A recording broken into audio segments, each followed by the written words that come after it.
Works better if I'm on. We are so excited to have the Home Quest be joining us soon. It's a little bit of a wait, and that's actually a great segue into my sermon, because you know what is the absolute worst is waiting. I don't know about you, but I don't like to wait. I find that today, as a whole, people are much more impatient than they were years ago. I remember, I'm still old enough to remember the Sears catalog. I remember when you would order like a toy or something from the Sears catalog, you would have to wait like a grueling 2 weeks if it was fast to get to your home. And it wouldn't even get to your home, right? It would go to like the nearest Sears depot, and you would have to like travel there with your family. It was like an outing. You got to go and see if Sears had your order. Or what about the days when you painstakingly had to save up to buy something instead of, just financing it, right? Like if you wanted something big, you had to save and scrape, and it was just so painful to wait for that. Or how about the days of the screeching dial-up? How many of you remember that terrible dial-up tone, which I can't even, I'm having nightmares thinking about it. Right? That would just never fly today, would it? No one would put up with that. Today, anything more than 2 days shipping, you might as well just be torturing someone, right? Everything is financed, so you don't have to wait. And if that little circle on your phone starts spinning when you're browsing the web, if you're anything like me, you're going to slide down, you're going to turn off the Wi-Fi and use your data, because that 5 seconds is just too long, right? Everything is instant today, except for traffic, right? They still haven't figured out an app to solve our traffic problem yet. When I lived in Abbotsford, I commuted to Vancouver for work, and I needed to be at the job site in downtown Vancouver for like 7 a.m., and we would leave at 5 a.m. in order to try to beat the traffic, and then we would just kind of like hang out for 45 minutes downtown Vancouver with nothing to do, just so we could get out of the traffic. But no matter what we did, on the way back, you are a victim to that hour and a half long, just grinding halt traffic leaving the Port Mann Bridge, and it was awful. In the dead of summer, without AC, my water bottle was empty. I'm dirty. I feel gross. I'm usually running late for an appointment, and you're just completely powerless. You can't do anything about it. You are just stuck.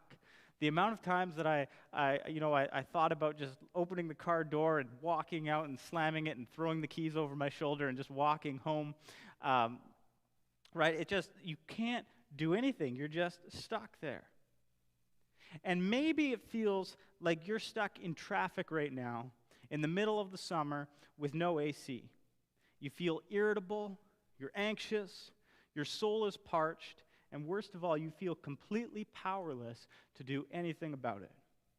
You're trying to remain hopeful and to be a light to the world in this dark time, and to stay centered and peaceful.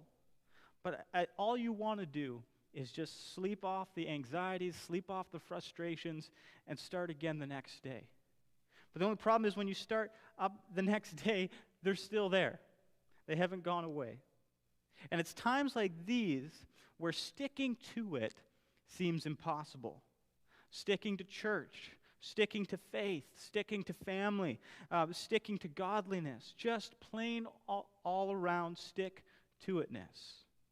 And in seasons like these, while difficult, it's important to recognize that this is nothing new. There's nothing new underneath the sun. King David, a king who is an ancestor of Jesus in Israel, and he laments in Psalm 22, verse 1 and 2. He says, my God, why have you abandoned me? Why are you so far away when I groan for help? Every day I call to you, my God, but you do not answer. Every night I lift my voice, but I find no relief. Have you ever felt like that? Have you ever found yourself in that situation? I know that I have. And this morning, if you find yourself in a place where you've lost your stick-to-it-ness, I want you to know that there is a better way to endure trials. There is a better way to get through difficult situations and seasons in life. And James gives us some life hacks, some words of encouragement in his letter. We're going to be taking a look at James chapter 5, verses 7 to 11 this morning. James 5, starting verse 7. Says this, "Dear brothers and sisters, be patient as you wait for the Lord's return. Consider the farmers who patiently wait for the rains in the fall and in the spring. They eagerly look for the valuable harvest to ripen. You too must be patient. Take courage, for the coming of the Lord is near. Don't grumble about each other, brothers and sisters, or you will be judged. For look, the judge is standing at the door. For examples of patience in suffering, dear brothers and sisters, look at the prophets who spoke in the name of the Lord. We give great honor to those who endure suffering. For instance, we know about Job, a man of great endurance. You can see how the Lord was kind to him in the end, for the Lord is full of tenderness and mercy." James opens with an illustration of farmers waiting for the rains to come. And I want to encourage you this morning, if you are in a drought of the soul, all you can do is wait. All you can do is wait. Wait on the Lord. Like a tree in winter, all you can do is wait for spring. And so this morning, I want to give you some life hacks on how to not just survive, but how to thrive in the waiting. Because there are some lessons that can only be learned in a drought. I'm going to say that again. There are some lessons that can only be learned in a drought. And one of those lessons is say no to friendly fire. Say no to friendly fire. James warns us in verse 9. He says, don't grumble about each other. See, in times of great difficulty, we can get stressed. We can get angry. Right? Have you ever heard the term hangry before? Right? You're so angry that you're so hungry that you get angry. Anyone remember those Snickers commercials, right? Where there's someone who's just like super upset and it's like, you're not you when you're angry, eat a Snickers, right? That's kind of that thing. Well, they've come up with a new word recently, and that word is pangry. And the word pangry is used to describe how everyone is just pandemic angry, right? There's just this low-lying just anger that people are experiencing right now. Everyone is living in their stress behaviors. I heard on the radio this week that a recent study showed that mental health in North America is at a 2-decade low. And so right now, everyone is experiencing some degree of isolation, right? The vaccine isn't rolling out as fast as everyone thought it would. There's an increased depression and anxiety. And on top of that, everyone is just a little bit pangry. And all it takes is for the smallest little spark just to lose it on someone, right? Grumbling, complaining, and judging comes easy in difficult seasons of life. But James' timely reminder is to say no to friendly fire, to not shoot your brothers and sisters in Christ, and just to descend into this pit of grumbling and complaining. He reminds us that God is the judge, so we don't have to be. Our struggle is not against people, especially friends. It's with spiritual forces that we cannot see. And so what are we supposed to do when we're all living in our stress behaviors? Ask for and grant forgiveness quickly. Ask for forgiveness and grant it quickly. We're all in this together.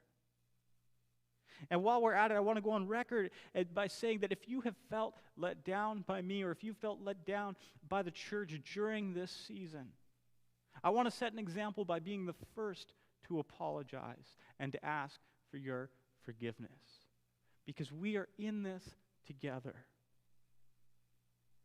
I know that so many people have been hit hard financially, and if that's you, maybe you need some practical help right now, please let us know as a church family, and we can gather around you. We're better together.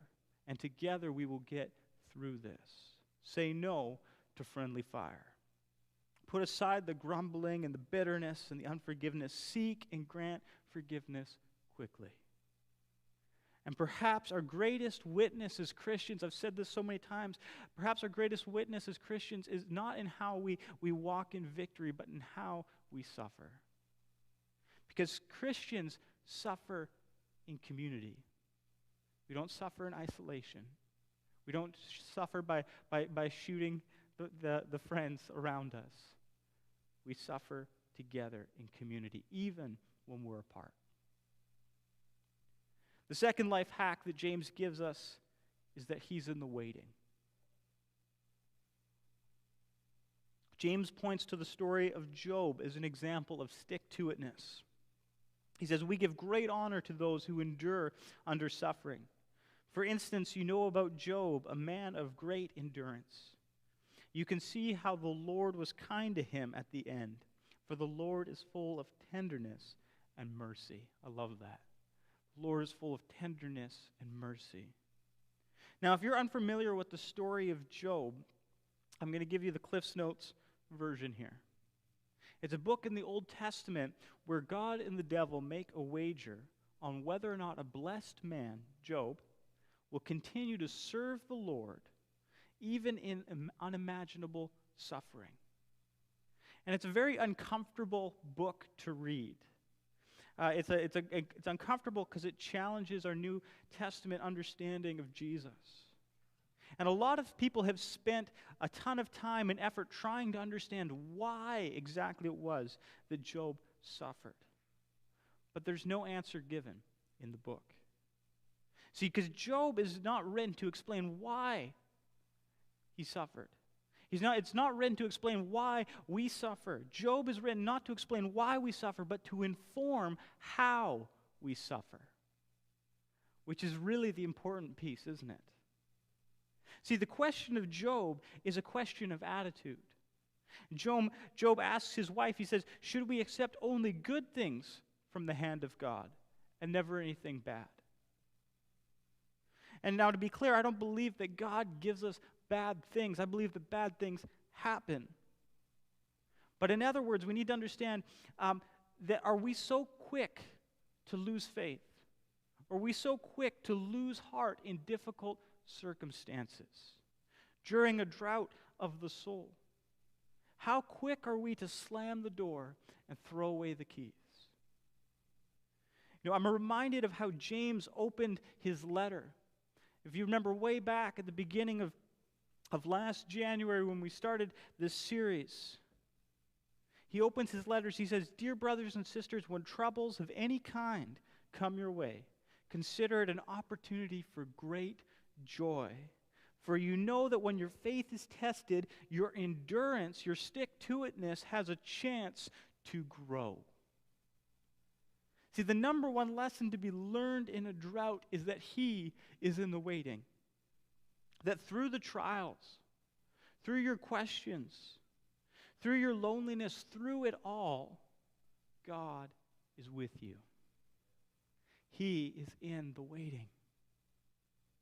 You know, I was convicted the other day. I was asking God, like I know so many of you are, is when was this going to end? When is this going to be done? When can we get to some sort of normal life again? And I felt God convict me by asking me another question, which is so often when we ask God for an answer, he gives us a question. And what he asked me is who have you become during this time? Who have you become? Do you really want to get to the other side of this trial and be the same person that you were when you went in? Are you just putting in the time card, waiting for this all to finish? Are you going to lean into Jesus and let him transform you? Are you going to lean into his presence? Because that's what he's inviting you to do, to draw strength from those few quiet moments in his presence, to reprioritize your life and to just take stock of who you are and where you've been and where you want to go. We all need to ask ourselves, do I look more like Jesus now than I did a year ago. There are some lessons that can only be learned in a drought. And so if you're in a drought, I want to encourage you to take heart because He is with you. And if you allow Him, if you lean into Him, He will transform you. The third life hack that we're given is that all things will be put right. All things will be put right. In verse 8, he says, "You too must be patient. Take courage, for the coming of the Lord is near." See, in the end, God will judge the righteous and the unrighteous. He will make all things right. And so much of the suffering that we've endured is going to pale, just absolutely fade away into the background when we see the glory that's waiting for us. It reminds me of the time that my friend Mike and I decided to go on a backpacking trip into the mountains. We loaded up our packs and we got ready to do the 6-hour hike into Pinto Lake. And it's a pretty grueling 6-hour hike, at least that's what we were told. At about 6 hours into the hike, we found ourselves on a rock slide with no water anywhere to be found. We're on this this cliff that's at this angle, and we're exhausted and we're tired and we're just so done. And my friend Mike, he just collapses and sits down in the middle of the rock slide and he says, "Joe, I'm done. Let's set up camp right here." And I looked around, feeling what he was feeling, but we couldn't stay there. You're not going to put on a tent on a 75-degree angle. That is just not going to work. We couldn't stay there. So we kept hiking, and about 2 hours later, we found ourselves at Pinto Lake. Just a picturesque scene of beauty. Just this crystal clear, sparkling green and blue lake surrounded by lush green grass and against the backdrop of snowy mountain peaks all the way around it. Just absolutely breathtaking. We had arrived. Friends, we can't stay here. There are far, far greater things ahead than any we leave behind. We can live today in confidence knowing that all things will be put right, that suffering is only for a season. Suffering is only for a season because God is full of tender mercy. And so, friends, if I can encourage you in any way this morning, it's to stick to it. But you might be saying to yourself, you know what, but how am I supposed to stick to it? Like, what do I do when my stick-to-it-ness has become unstuck, right? What if I just don't have any more endurance left? What am I supposed to do? You're supposed to lean in to Jesus. In Hebrews 12:2, we're charged. We do this by keeping our eye on Jesus, the champion who initiates and perfects our faith. Because of the joy awaiting him, he endured the cross, disregarding its shame. Now he is seated in the place of honor beside God's throne. See, Jesus endured the cross. He forgot the shame, and he took on our shame. He took on our suffering. He took on our sin upon himself. In the Garden of Gethsemane, he was so anxious that he actually sweat drops of blood. And finally, he was savagely beaten and nailed to a cross, burdened with the weight of our sin and our shame on him. And in that moment, he cried out, my God, why have you forsaken me?" He prayed Psalm 22 on the cross. In all the anguish and all the pain, he prayed that prayer that David prayed. And when his suffering was finished, he tasted death. And we have to ask ourselves this question every day, why? Why would God suffer such a cruel and twisted death? He endured it all so we could walk in resurrected life. He endured it all so that we could be brought into a relationship with him. See, Jesus is not just an example of endurance that we can say, oh, you know what, my life is really hard right now. I'm just going to look, yeah, Jesus went to the cross. That was pretty tough. So, you know what, I think I'm okay. He's not just an example. He is our strength. He is our strength. He is who we need to endure. Those still quiet moments in his presence, the encouraging word or act from one of his followers, his presence empowers us to stick to it. And this morning I want to close the service with a declaration. I'm going to ask the band to come on up. A declaration that God will never fail us. A declaration that outward circumstances do not define how good God is or how faithful he is or how much he loves you. We're going to sing the song, Yes, I Will. And I want to read some of the lyrics to you this morning. This is them. It says, the same God who never fails will not fail me now. You won't fail me now. In the waiting, the same God who is never late is working all things out. You're working all things out. Yes, I will lift you high in the lowest valley. Yes, I will bless your name. Oh, yes, I will sing for joy when my heart is heavy. All my days, oh, yes, I will. So, friends, wherever you find yourself, let's declare together that God is faithful, that God is good, that he is with you in the waiting, and that there are some lessons that can only be learned in a drought. Let's sing together.